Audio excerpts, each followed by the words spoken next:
This is CGTN, China Global Television Network.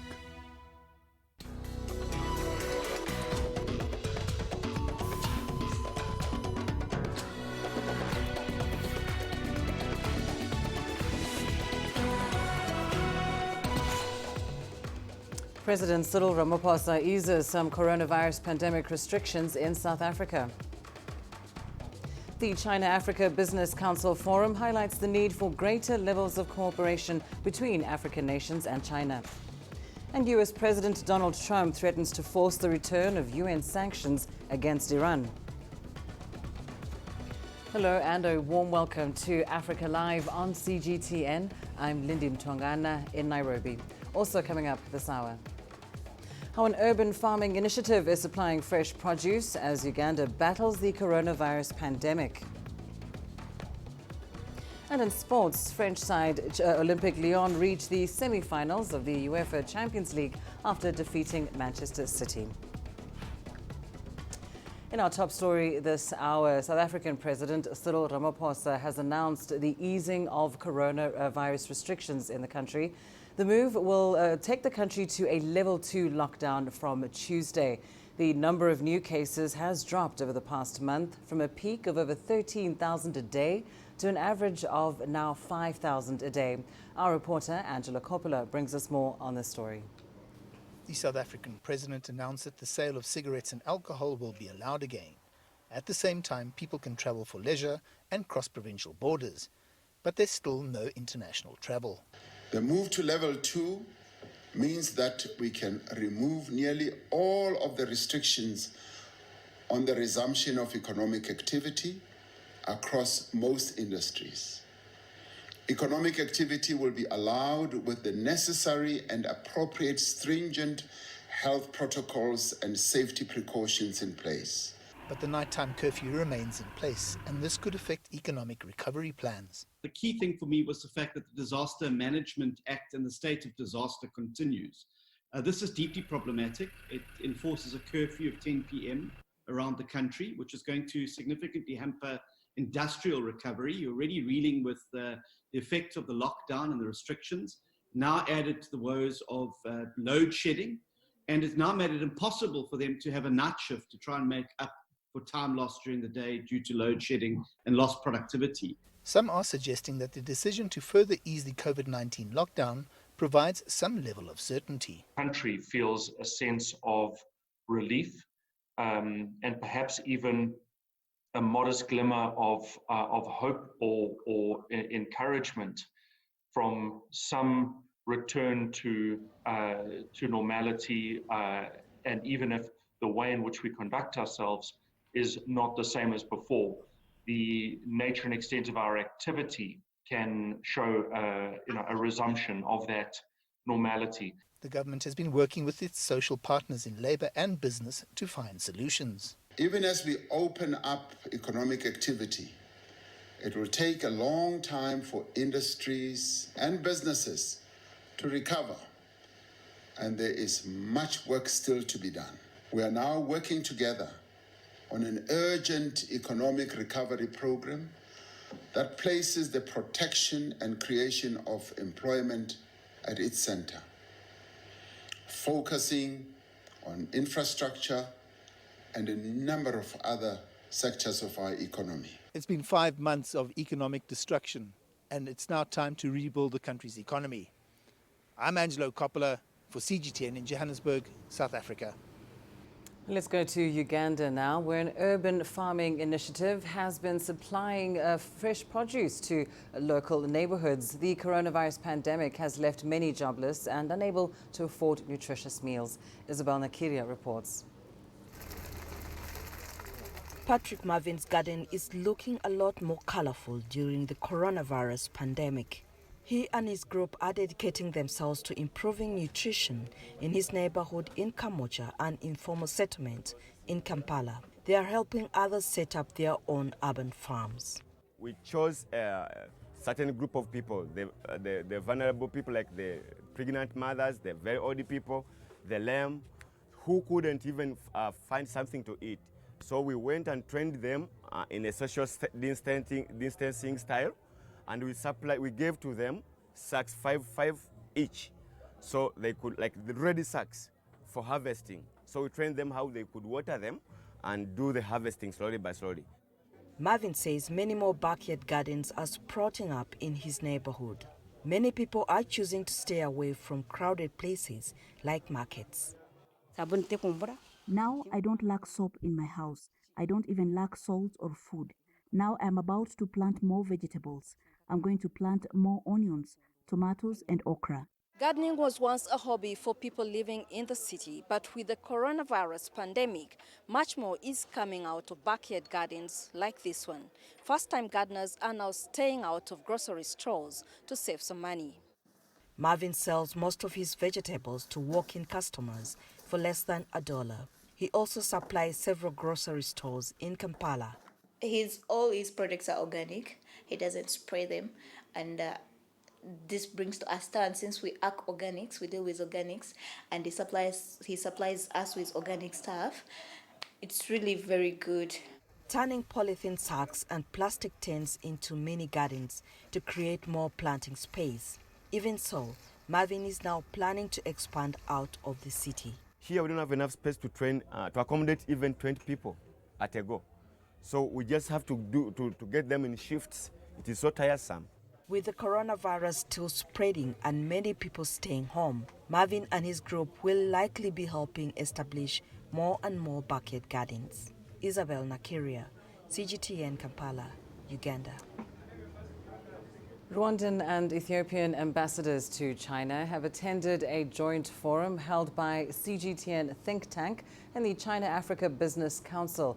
Now, among those discussions was the need for greater levels of cooperation between African nations and Beijing in the wake of the coronavirus pandemic. Wu Guxiao has more.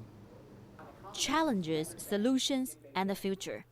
COVID-19 has upended just about everything, so it's no surprise it featured at Beijing's Forum on China-Africa Cooperation, as senior African politicians, a UN official, a Chinese scholar, and 2 banking economists spoke about the challenges and opportunities China and Africa face. We should continue working as partners with China, with other economies, even during the effort that we are making to contain the virus, post-COVID recovery program, and then even long-term efforts should be coordinated. There should be cooperation, there should be solidarity and unity between Africa and China, between Africa and Ethiopia. Cooperation between China and Africa runs deeper. From manufacturing and infrastructure, it's now expanded to areas such as public health, education, and the internet economy.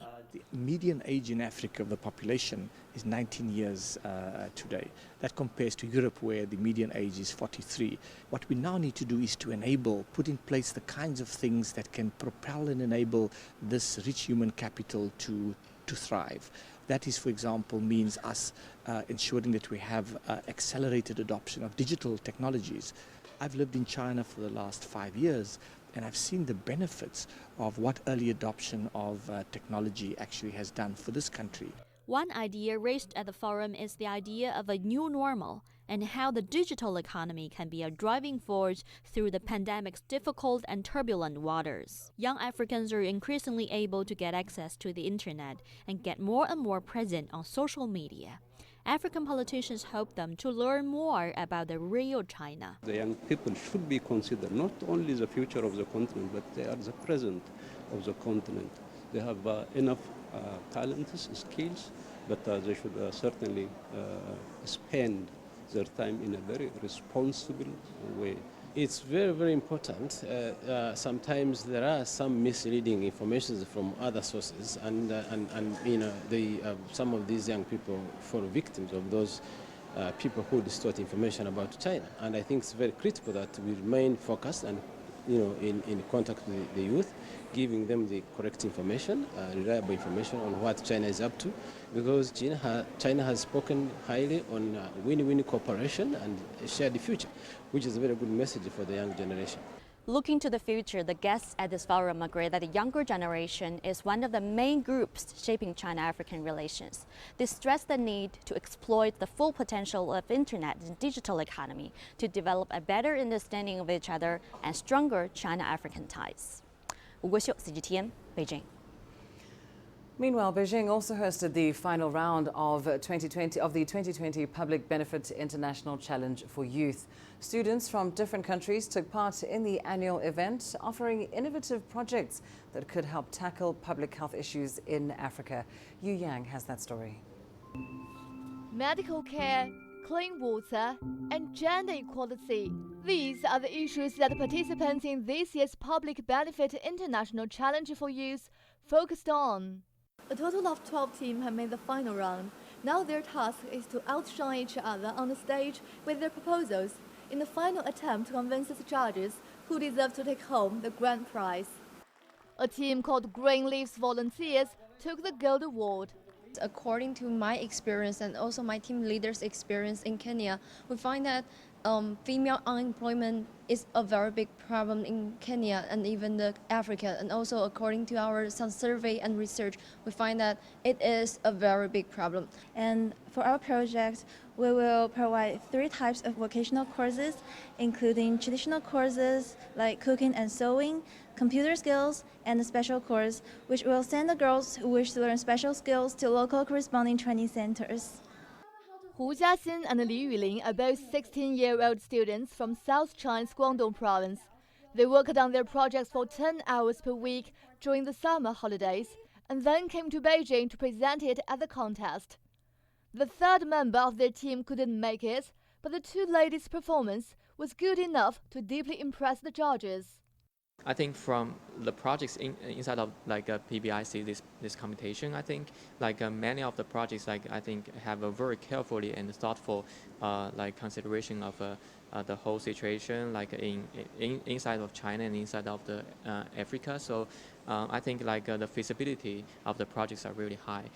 PBIC was launched in 2017 by the China-Africa Business Council and the China Social Assistance Foundation to promote exchanges between young people in China and Africa.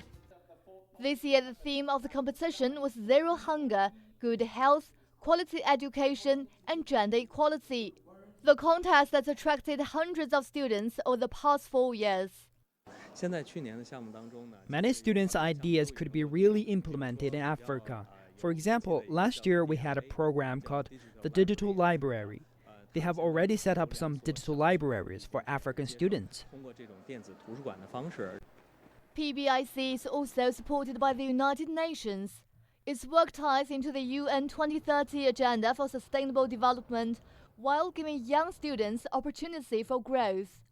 I think it's a very significant one. The word that we want is a word of global solidarity, where global problems are solved through collective action.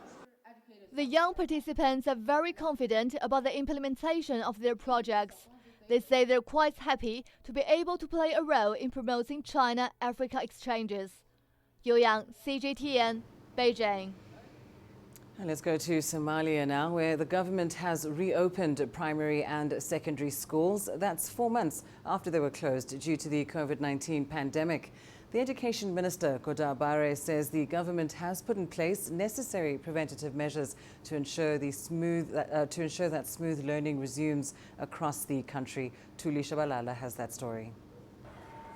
Somalia closed learning institutions in April following a spike in coronavirus cases. According to the Ministry of Health, the Horn of Africa nation has over 3,000 COVID-19 infections.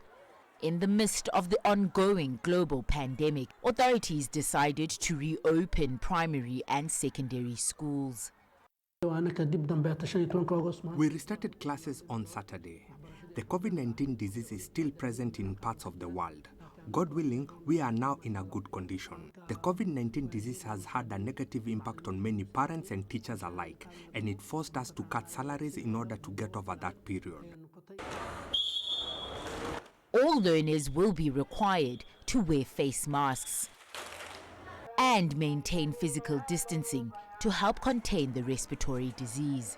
Many pupils are delighted to be back in the classroom to resume learning. During the coronavirus pandemic period, I felt bored and depressed.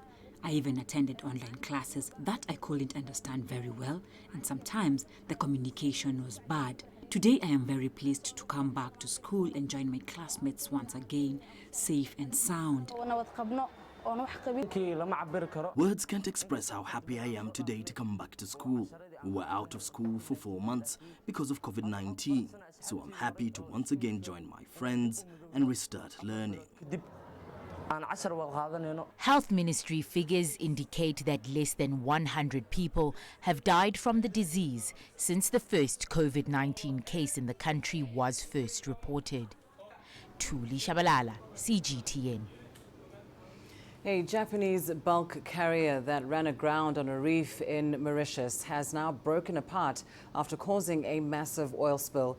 Authorities say the condition of the vessel started worsening early on Saturday and it split by afternoon. It had already spilled about 1,000 tons of fuel, endangering coral, fish and other marine life. Scientists say damage could affect Mauritius and the tourism-dependent economy for decades. Well, meanwhile, authorities in Mauritius are now racing against time to prevent an environmental catastrophe after the shipwrecked MV Wakishio split apart. Reports indicate that officials have declared the area around the scene a no-go zone, and volunteers have been asked to halt their activities. Although officials reported most of the fuel was pumped out before the vessel split, about 90 tons was believed to still be on board. Cleanup activities had continued on Saturday. Authorities in Mauritius partnered with volunteers from diplomatic missions, international organizations and NGOs. Expertise, equipment and other support to contain the spill was offered to assist in the cleanup process. We have had 15 kilometers of coast which has been damaged. We have also the lagoons which have been damaged, and we have to. This is the emergency today is to clean up. We have had all the missions which have been very helpful. Those who were nearer, France and Reunion Island, they sent loads of equipment, of logistical support and experts. From China, we have had the equipment, we have had also the logistical support, we have also the experts who are here, and we have also from the United Nations a very strong team. Up to now, we have about 22 experts, but we're expecting as many more coming because it's a very big challenge. It's environmental, it's ecological, it's financial, it's social. So the damage is in the lagoon, in the community. The damage is for the flora, the fauna. So we need a lot of experts to help us. For example, you have the legal issues, you have the issues about claims, you have the issues about how to help the community, and we don't know how long, for how long. We have to assess. Well, our correspondent Leo Feifei was at that cleanup and spoke to the Environment Minister of Mauritius, who gave details on the current efforts as well as international cooperation. We are here concerned with about 4,000 metric tons of oil which was stored on the boat. Up to now, we think that about 700 to 800 metric tons which has been spilled in the sea. In any case, we have in Mauritius what we call an oil spill contingency plan. This plan caters for 0 to 10 tons, 10 to 100 tons, and above 100 tons. Now we are faced with a major problem with the size of 700 to 800 metric tons. Where the ship has wrecked, it is a very sensitive area. It is an area where we have very sensitive areas like the Blue Bay Marine Park. We have Îlots Aigrettes, which are protected areas. We have Ramsar sites.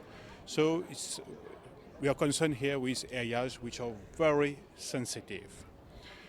And you are well aware that Mauritius is a tourist destination, and Blue Bay is a region which is very well known in Mauritius and abroad, and we think it is a duty of the Mauritian people and it's a duty of the Mauritian government to ensure that we preserve this region. What has happened? It is we have up to now worked according to the plan which has been submitted to us by the Director of Shipping of Mauritius, the Director of Environment, and we have reached a stage now where we have had this oil spilling event, and we are taking all the necessary measures. Now we are consolidating the area, the region itself.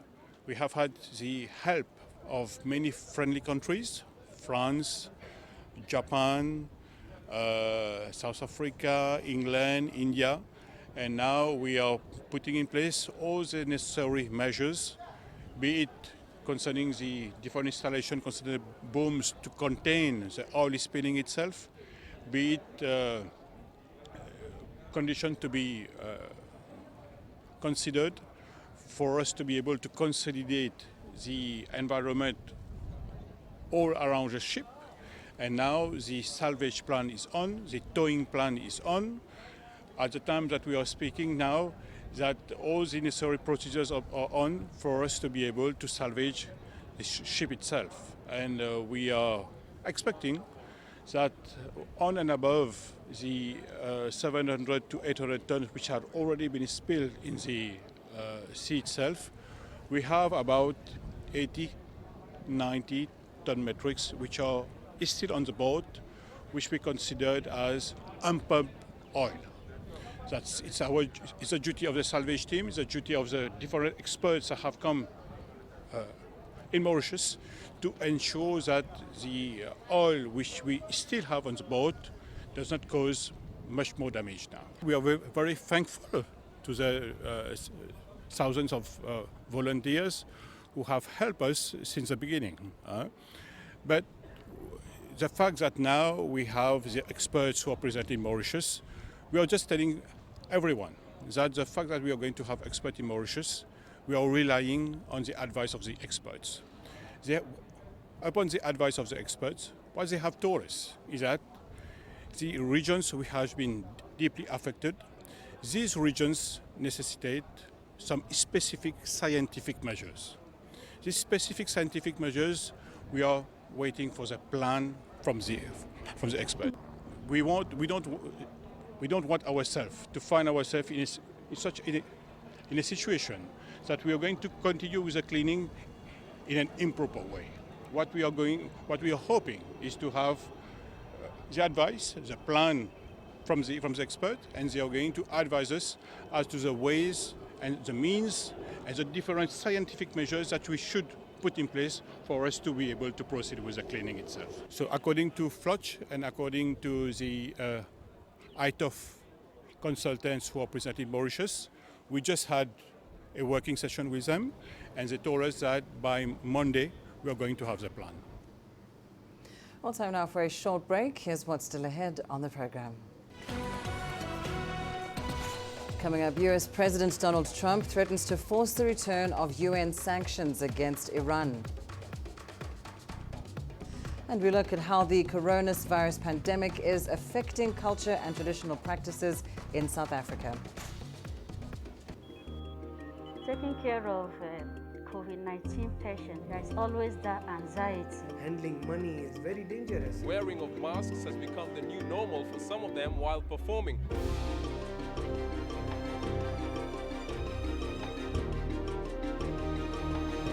Since the ban of alcohol in South Africa, I don't have a job.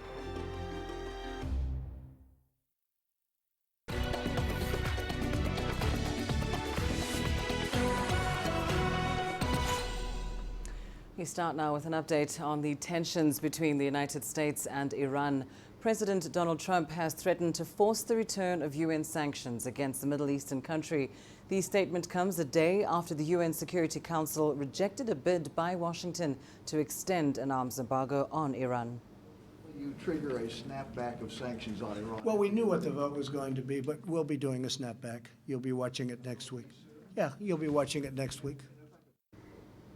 Well, the UN Security Council imposed an arms embargo on Iran back in 2007. It is due to expire this October as part of the 2015 nuclear deal between Iran and world powers. In 2018, the US quit the accord and reimposed unilateral sanctions. Trump is threatening to use a provision in the 2015 agreement called the snapback to trigger a return of all UN sanctions on Iran. The US is expected to submit a complaint about Iran. The Security Council will then have to vote within 30 days on a resolution. If a resolution is not put forward by the deadline, all UN sanctions in place before 2015 will be automatically reimposed. Other Security Council members are likely to dispute the legality of the US move since it has quit the Iran nuclear deal. Well, for more on the UN vote and the reactions so far, here's CGTN's Nicole Ng. Another face-off between Iran and the US, this time at the UN Security Council. Washington suffered a defeat on Friday when the Council rejected its bid to extend an arms embargo on Tehran. Russia and China voted against the resolution and 11 members abstained. The Dominican Republic was the only country backing the US. Secretary of State Mike Pompeo slammed the Council's decision as inexcusable. We can't allow the world's biggest state sponsor of terrorism to buy and sell weapons. I mean, that's just nuts. But the fight is far from over. US President Donald Trump has vowed to trigger a snapback and force a return to sanctions. Iran says Washington lost the right to do that when it left the deal 2 years ago. It celebrated the Security Council decision, calling it a political and legal defeat for the US. This is the first time that the US has proposed a resolution to the UN Security Council, and only a small island nation has voted in favor of it. Iran's foreign ministry spokesperson tweeted the US has never been so isolated, and tensions continue to rise. The White House announcing on Friday it confiscated over 1 million barrels of petroleum on board what it says were Iranian ships headed for Venezuela, another country under US sanctions. We have 4 tankers. They go into Houston, and they're there. They're not supposed to be doing that. Iran's not supposed to be doing that. US officials say no military force was used in the seizures. Instead, ship owners, insurers and captains were threatened with sanctions if they did not hand over their cargo. Tehran has described the story as a lie, saying neither the tanks nor their owners were Iranian. Meanwhile, Russian President Vladimir Putin has called for an urgent video summit to discuss tensions in the Gulf. His counterpart in the White House was asked whether he would participate. Probably not. No, I think we want to wait till after the election. And that means a resolution may still be months away. Nicole Ng, CGTN. Last month, Hong Kong announced that it was postponing its 2020 Legislative Council general election due to a surge in coronavirus cases in the city. This week, Chinese lawmakers voted to adopt a decision for the 6th Legislative Council of the Hong Kong Special Administrative Region to continue performing its duties until next year's election. We spoke to a senior analyst from the Africa Policy Institute based here in Kenya. He shared his thoughts on the recent developments in Hong Kong. So for the sake of continuity, the current officials know what is going on. They know what services at which stage. They rather continue with that first, compared to the consequences of disrupting the provision of services through an election. We rather have the current regime running until when the government, the rulers, the leaders, and the rest are sure that the virus is now under control. Well, a number of African analysts believe China took an appropriate decision to ensure the normal functioning of the political system in Hong Kong. They have criticized the US for its continued meddling in the internal affairs of China. It's absurd to learn that in the modern age, modern era, some states, some nations still want to interfere in other nations' internal affairs. Now, for one, Hong Kong has never been part of the US. Hong Kong has always been part of China. That's that far everyone knows. Number two, I mean, look at where the US is. It's far away. I think time has come when the US needs to step back. and let other nations lead themselves the way they want.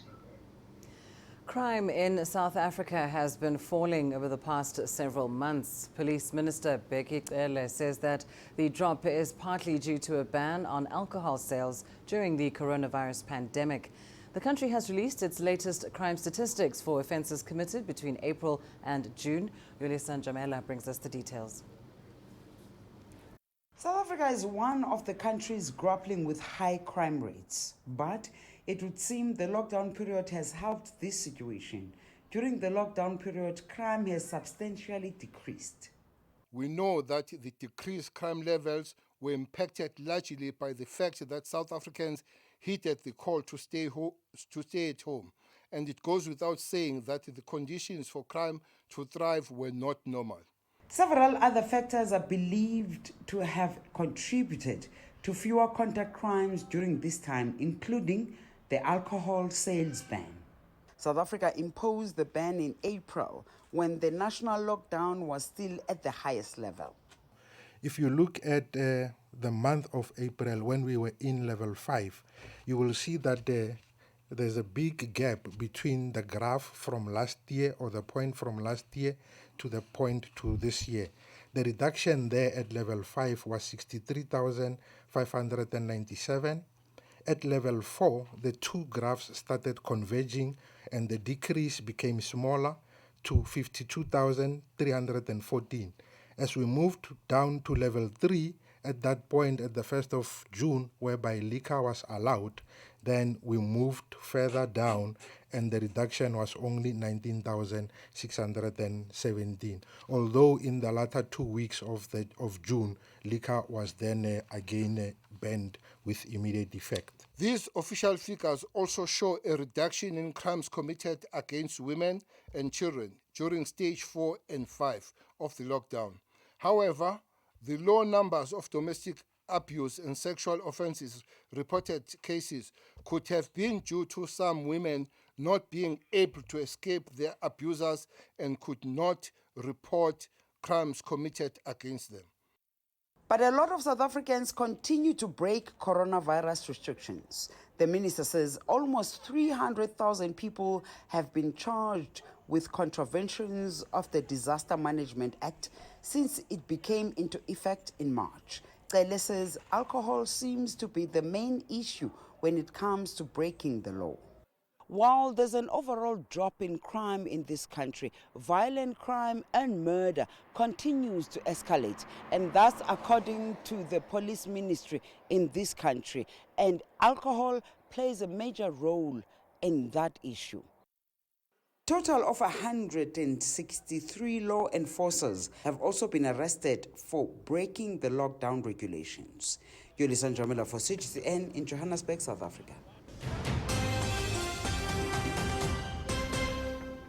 Let's recap your top stories this hour. South Africa is further easing its coronavirus lockdown measures.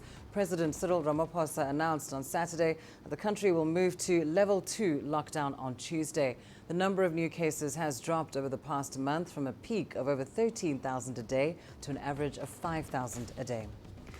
Rwandan and Ethiopian ambassadors to China have attended a joint forum held by CGTN think tank and the China-Africa Business Council.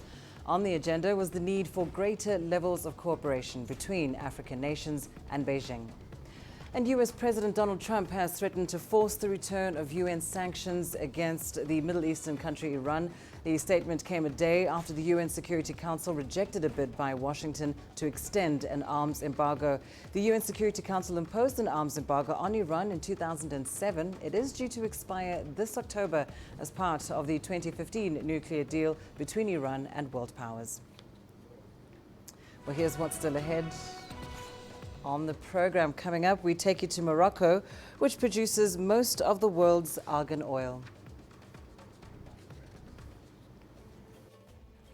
There's more to this place than just glorious landscapes. There's more to it than just, say, Table Mountain or glorious, endless salt flats. There's more to it than countries that are home to some of the deepest mines in the world. There is so much more to this place. even if it is home to some of the finest diamonds on the planet. It is the sheer diversity of the people who call Southern Africa home, and the relentless drive to make it a better place that make it so special. And we know that because this too is home.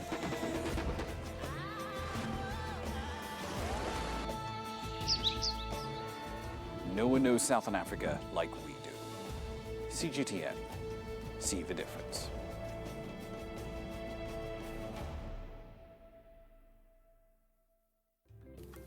My family has been doing this artwork for the past 600 years.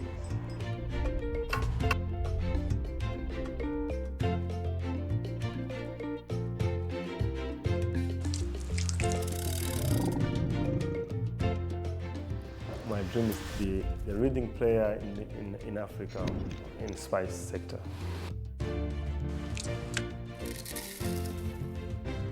Nobody in the region consumes it. Even me cannot afford the vanilla cooking.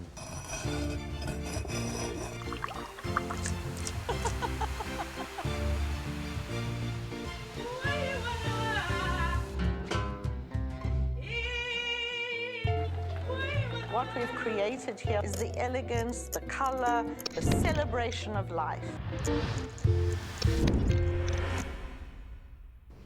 Known as liquid gold, Morocco produces most of the world's argan oil.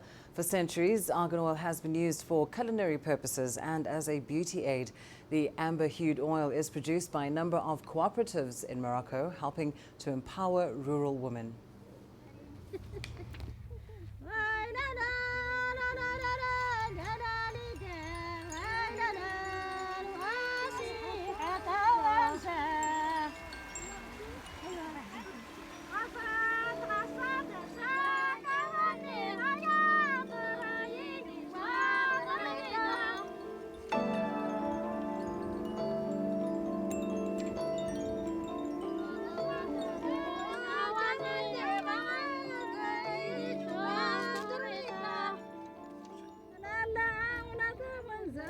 درنا أرغان على أساس هو الشجرة اللي كتواجد عندنا في المنطقة، يعني المنتوج اللي عندنا في المنطقة هو الأرغان. ما كاينش شي حاجة أخرى تقريبا اللي يخدموا فيها العيالات من غير الأرغان.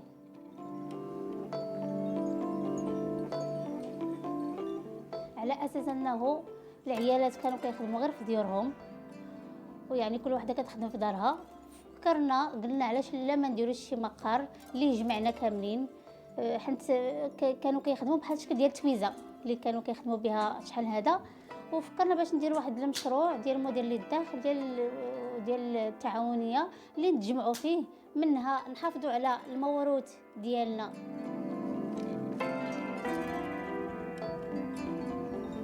لطيفة يتعبو رئيسة التعاونية الفلاحية النسوية تيريزيت لإنتاج وتسويق زيت الأرغان ومشتقاته. يعني تفضلوا معنا، مرحبا بكم باش نوريكم الخطوات والمراحل اللي كيدوزوا فيه زيت الأرغان. مرحبا بكم وتفضلوا معنا.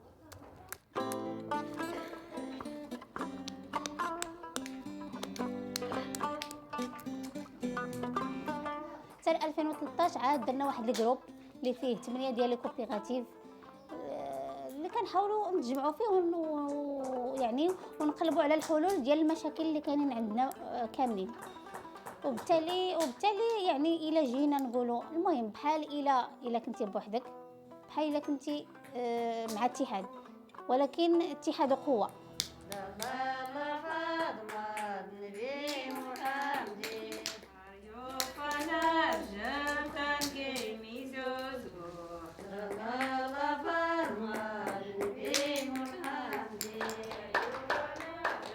تقريبا 30 مستفيده اللي كاينه، وكل وحده كتخدم في ليطاب ديال الارغان، يعني اللي هو مبني بشراكه ما بين الجماعه والمبادره الوطنيه للتنميه البشريه. ولاو العيالات كيف ما قلنا في الاول انهم عندهم واحد البلاصه اللي كتجمعهم، كاين ينتجوا زيت الارغان، كنحاولوا نقلبوا على الاسواق وعلى المعارض، وبالتالي يعني داك الربح تيرجع للعيالات كيعاونوا به وليداتهم المصاريف اليوميه ديالهم، وحنا عايشين الحمد لله.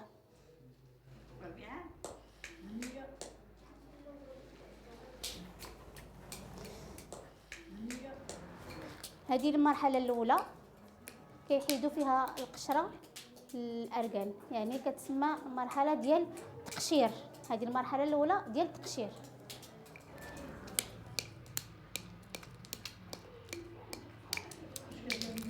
هذه المرحلة الثانية ديال التهراس.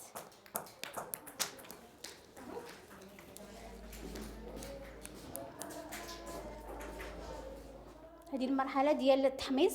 إلا بغيناه باش يكون عندنا الأرغان أليمونتير كنحاولوا نديروا التحميص عن طريق لا ماشين اللي كدير كدور يكون فيها الزنين اللي هو أليمونتير. المرحلة الأخرى كنخدموا الارغان ديال الكوسميتيك اللي كنديروا الزنين في هذا البوق ديال لا ماشين، وبالتالي كيخرج لنا زيت ارغان.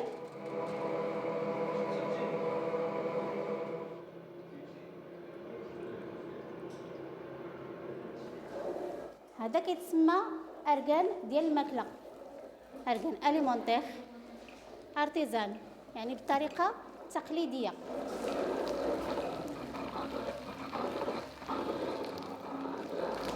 ملي كنديروا الطريقه ديال العصير كنمشيو للتعمار.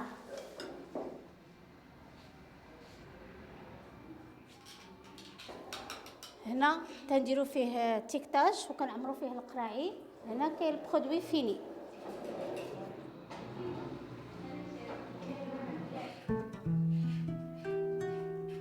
بالنسبه للارغان يعني عليه مطالب كثيره، بحيث انه لقاو فيه عده منافع بالنسبه للانسان، بحال الاوميغا 3 اوميغا 9، يعني اللي هو واحد سميتو اللي هي مفيده للصحه. كذلك بالنسبه للتجميل راه كيخرجوا به دابا لي كريم لي شامبوان، بزاف ديال الحوايج اللي كيستافدوا بها سواء بالنسبه للرجال ولا بالنسبه للنساء، يعني مطلوب بزاف. ما بقاوش كاع الناس ديال المنطقه كيستافدوا بها ولا الناس اللي هما ديالهم، بحيث انه كيتصدر لبرا. بالنسبه للكوسميتيك كيمشي حتى ل 600 درهم تقريبا اللتر. بالنسبه للاليمونتير 250 300.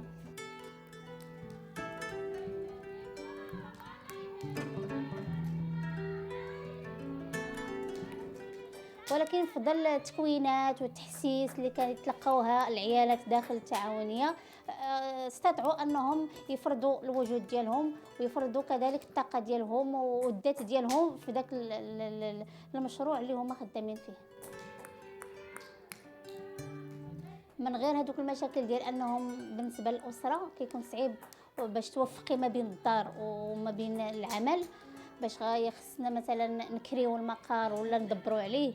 يعني المراه ديال العالم القروي كيكون صعيب عليها باش انها تخرج تواصل مع الناس ديال المحيط ديالها، بحيث انه تيكون داك حشومه لا انا داك فلان كنحشم منه ولا هذا.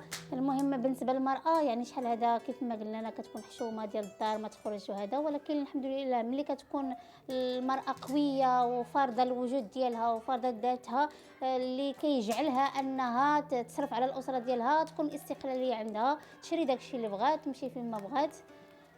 المهم ماشي الفرق كبير، قويه الحمد لله.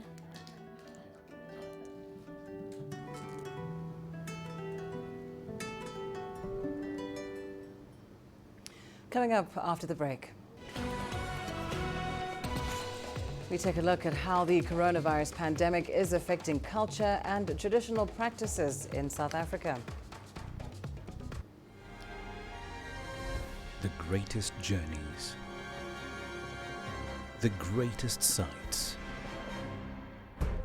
the greatest adventures. Here in Panater, this weir allows the locals to walk on water. We're far more than just TV news. We're your passport to the wonders of Africa. To bring you stories of struggle, survival and hope.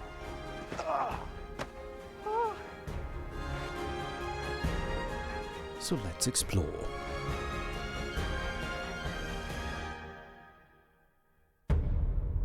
CGTN. See the difference.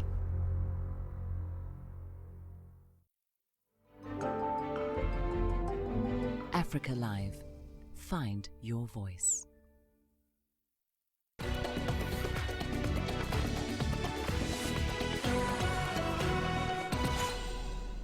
Let's go to South Africa now. Traditional practices are being held up as the COVID-19 pandemic drags on. Coronavirus cases are now heading towards the 600,000 mark. Julie Shire has more on the winter initiation season, which has been cancelled this year over fears of the virus spreading. In South Africa, the initiation into manhood involves spending weeks in mountainous areas in harsh conditions. This tradition is seen as a necessary part of the passage from boyhood to manhood. But COVID-19 has disrupted everything and put rites of passage on hold. Since the lockdown started, there's nothing we can do. The ceremonies we have to cancel. Other initiates are from outside the province, so we can't even go there because of this lockdown.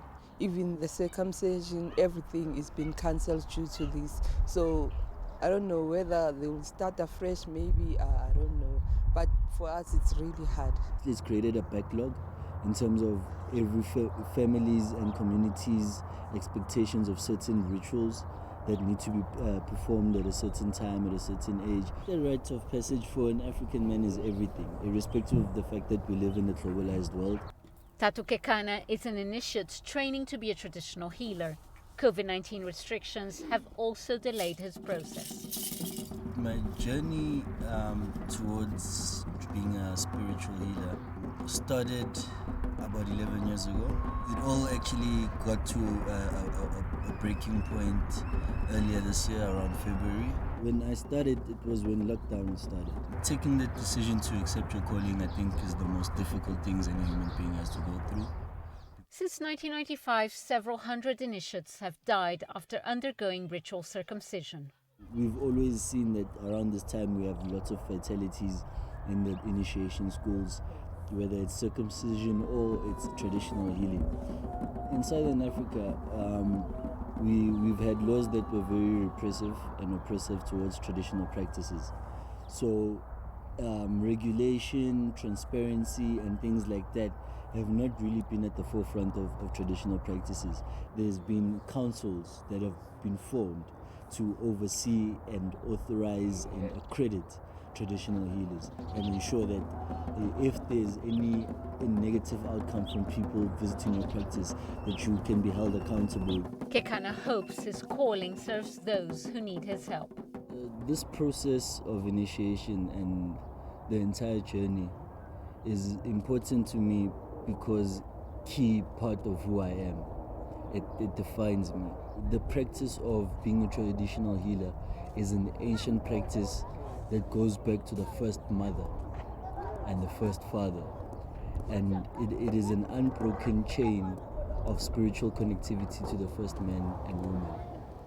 Traditional healers are concerned about the absence of cultural rituals during COVID-19 regulations. They have no other option but to wait. But Kekana's desire to finish training and help others remains as strong as ever. Julie Shire, CGTN, Johannesburg, South Africa. Your sports news still ahead.